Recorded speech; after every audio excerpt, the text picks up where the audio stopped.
সম্রাট জাহাঙ্গীর একদা বলেছিলেন, আমার রাজ্য আমি এক পেয়ালা মদ আর এক বাটি সুরুয়ার বিনিময়ে আমার প্রিয় রানীর কাছে বেচে দিয়েছি। এই রানী আর কেউই নন, সম্রাট জাহাঙ্গীরের ৩০তম মুখ্য পত্নীর মধ্যে ২৫তম পত্নী নূরজাহান। এই উক্তি থেকে বোঝা যায় সম্রাটের উপরে তার কতখানি প্রভাব ছিল। সম্ভবত তিনি একমাত্র নারী যার কোনো মুঘল সম্রাটের উপর এতখানি প্রভাব ছিল। নূরজাহান ছিলেন একই সাথে মার্জিত, শিক্ষিত, বুদ্ধিমতী ও কর্তৃত্বপরায়ণ সম্রাজ্ঞী।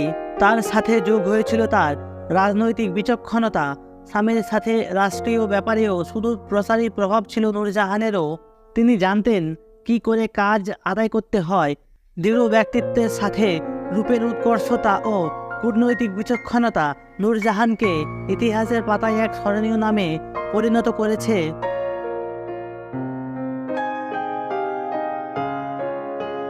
নূরজাহানের জন্ম ১৫৭৫ সালে।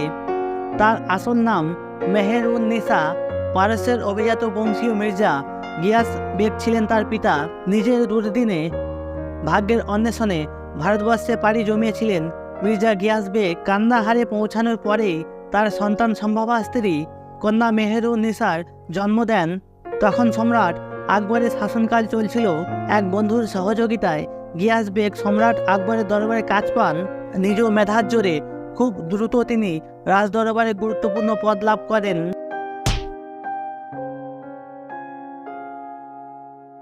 নূরজাহান ও সম্রাট জাহাঙ্গীরের প্রণয় ঘটিত নানা কাহিনী জড়িয়ে আছে সারা উপমহাদেশ জুড়ে। জানা যায় তরুণী মেহের-উন-নিসাকে দেখেই তার প্রেমে পড়ে গিয়েছিলেন শাহজাদা সেলিম অর্থাৎ জাহাঙ্গীর। কিন্তু সেলিমের পিতা সম্রাট আকবর তাদের প্রেমের সম্পর্ক মেনে নেয়নি। আকবর তড়িঘড়ি করে নিজের বাহিনীতে কর্মরত ইরানি সমরনায়ক শের আফগান আলী কুলি খান ইস্তাজুলুর সাথে ১৭ বছর বয়সী মেহের-উন-নিসার বিয়ে দিয়ে দেন। এরপর তাদের সুদূর বর্ধমানে পাঠিয়ে দেয়। পরবর্তী সময়ে জাহাঙ্গীর সম্রাট হবার পর তিনি শের আফগানকে হত্যা করে তার পুরনো প্রণয়িনীকে ফিরে পাবার আশায়।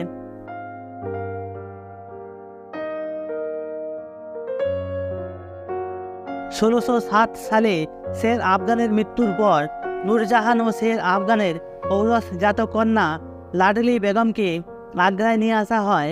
সেখানে তিনি জাহাঙ্গীরের সৎমা এবং সম্রাট আকবরের প্রধান স্ত্রী রুকাইয়া বেগমের সেবায় নিয়োজিত হন। রানী রুকাইয়া বেগমের সাথে সুসম্পর্ক গড়ে তোলেন বিচক্ষণ নূরজাহান।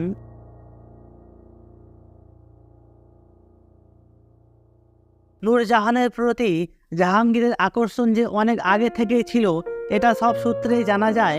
তখন জাহাঙ্গীরের রাজত্বের ৬ বছর চলছে। ১৬১১ সালের ২১শে মে শাহী মলের মিনা বাজারে নওরোজের উৎসব দেখতে বের হন সম্রাট। ইরানি সংস্কৃতি অনুযায়ী নওরোজ হল নববর্ষ বরণ উৎসব। এখানেই এক পোশাকের দোকানে এসে চমকে যান সম্রাট জাহাঙ্গীর। দোকানে দাঁড়িয়ে এক রূপসী নারী। এত বছর পরও মেহের-উন-নিসাকে দেখে একটুও চিনতে অসুবিধা হয়নি তার। তাৎক্ষণিক তাকে বিয়ের প্রস্তাব দিয়ে বসেন জাহাঙ্গীর। সেই মাসের ২৫ তারিখে মেহের-উন-নিসাকে বিয়ে করে মহলে নিয়ে আসেন জাহাঙ্গীর। নতুন স্ত্রীর রূপে মুগ্ধ হয়ে তার নাম দেন নূরমহল অর্থাৎ মহলের আলো। বিয়ের ৫ বছর পর ১৬১৬ সালে এই নাম পরিবর্তন করে স্ত্রীর নাম দেন নূরজাহান অর্থাৎ জগতের আলো।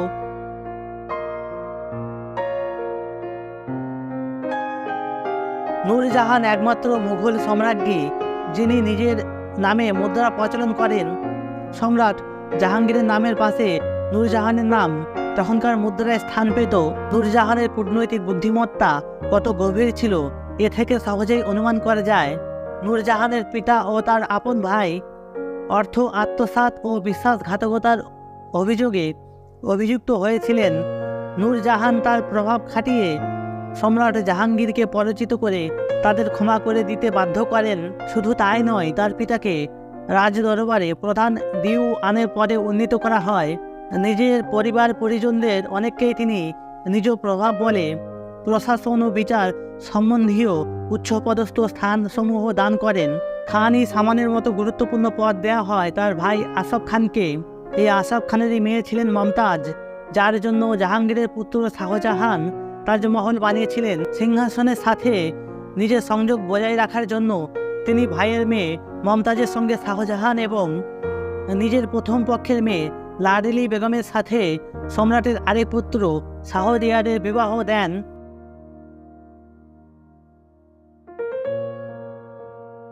ঘটনাবহুল মুঘল সাম্রাজ্যের ইতিহাসে নূরজাহানের কীর্তি কম নয়। সবাই জানতেন যে নিজ মেয়ের জামাই শাহরিয়ারকে সিংহাসনের উত্তরাধিকারী করতে নূরজাহান সর্বোচ্চ চেষ্টা করবেন। 1622 সালে পারস্যের শাসক কান্দাহার দুর্গ অবরোধ করলে খুররম বা শাহজাহানকে দুর্গ পুনর্দখলের জন্য যেতে বলা হয়, কিন্তু তার অনুপস্থিতির সুযোগে নূরজাহান নিজ জামাতা শাহরিয়ারকে সিংহাসনের জন্য পাকাপোক্ত করে ফেলবেন।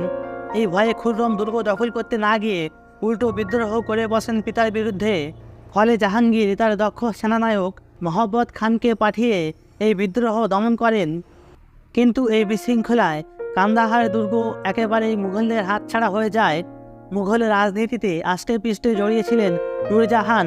সম্রাটের ওপর নূরজাহানের অনেক সুপ্রভাব ছিল। অত্যাধিক মদ্যপানের জন্য সবসময় সমালোচিত সম্রাট জাহাঙ্গীর নূরজাহানের প্রভাবে মদ্যপান কমিয়ে দেন। গরিব দুঃখী এতিম ও বিধবাদের প্রতি নূরজাহান সবসময় সংবেদনশীল ছিলেন। নূরজাহান কাব্য চর্চায় ছিলেন অনন্য। একই সাথে তার চর্চা করা ঐতিহ্যবাহী পারসিক আতর তৈরির শিল্প, অতি উন্নত অলঙ্কার ও বুনন শিল্প ভারতবর্ষের ইতিহাসে অন্যতম গুরুত্বপূর্ণ মুঘল অবদান। 1627 সালে সম্রাট জাহাঙ্গীরের মৃত্যুর পরে নূরজাহান তড়িঘড়ি করে জামাতা শাহরিয়ারকে সম্রাট ঘোষণা করতে চান, কিন্তু তার ভাই আসাফ খান নিজ জামাতা খুররমকে সিংহাসনে বসাতে কৌশলে নূরজাহানকে কারাবন্দী করেন। খুররম পথের কাঁটা নিজ ভাই শাহরিয়ারকে হত্যা করে শাহজাহান নাম নিয়ে সিংহাসনে বসেন।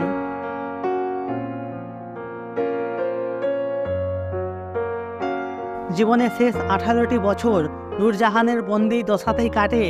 এই পুরো সময় তিনি রাজনীতি থেকে বিচ্যুত হয়ে তার পিতার সমাধিতে দরগাহ তৈরি, তদারকি এবং কাব্য চর্চা করে দিন পার করতেন।